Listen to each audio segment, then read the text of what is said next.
Всем привет на нашем канале. Наши курочки, им уже 40-й день. Немножко не снимали, так как наши курочки бройлерные приболели. У нас вылезла водянка. Мы искали долго очень, как с ней бороться. Не могли понять. В общей сложности понятие водянки очень тяжелое, так как она не лечится. Это генетический уровень.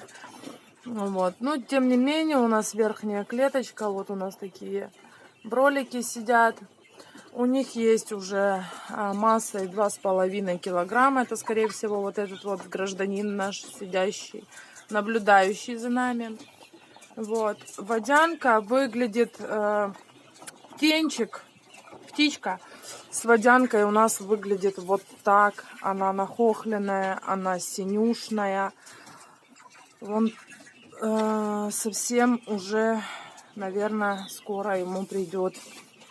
Ничем помочь птичке не можем, так как вот ей плохо.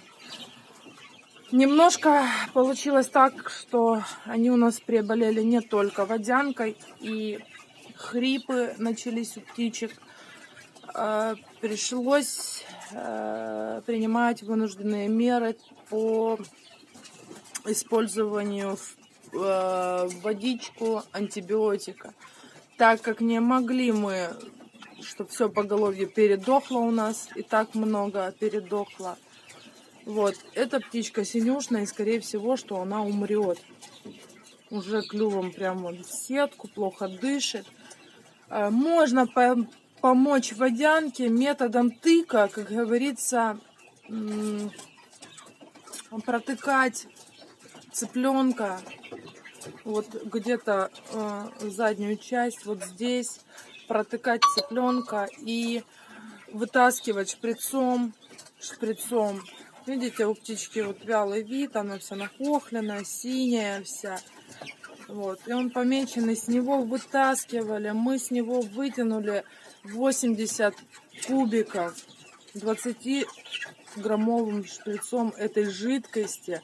Но тем не менее он также и не хочет кушать особо, он голодный стоит, и не хочет он совсем отходить от этой гадости.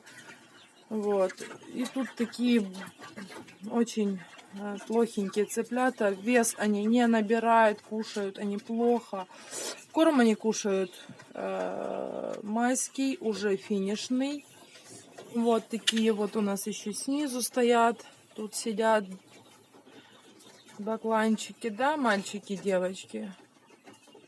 Вот тоже что-то плохо дышит, но будем надеяться, что все хорошо. Ты че чихаешь? Чхунь, чхунь. Вот такие красавицы наши сидят. Но очень-очень плохо с этой водянкой мы столкнулись. Много чего не понимали, много чего не знали. Водянка очень страшная вещь, когда ты приходишь, а у тебя лежит цыпленок, а то и не один, лапами кверх. Особенно когда большой. Наблюдали еще такую картину, пришли кормить. Все было хорошо, никаких трупов, никаких признаков того, что кто-то сдохнет, не было. Но в верхней клетке вот такие вот гражданины, большие уже, резко его начало бить в конвульсиях, его начало трепать, ему плохо стало настолько, что его начало трепать в конвульсиях, и он просто-напросто опрокинулся на спину. Лапами кверху, он посинел моментально, и уже с этим ничего не сделаешь. Это, скорее всего,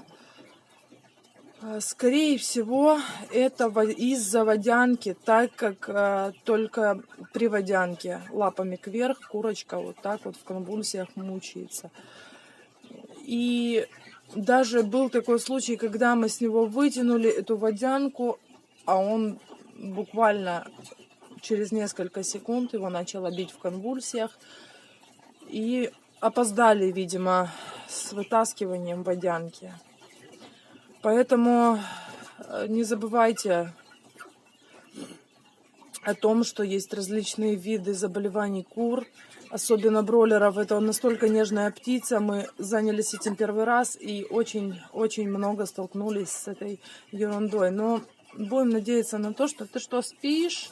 Будем надеяться на то, что... Чего ты боишься? На то, что все хорошо. Мы расскажем. После антибиотика мы пропоили их тилоксом. Чихание, кашляние вроде бы как закончилось, хрипение.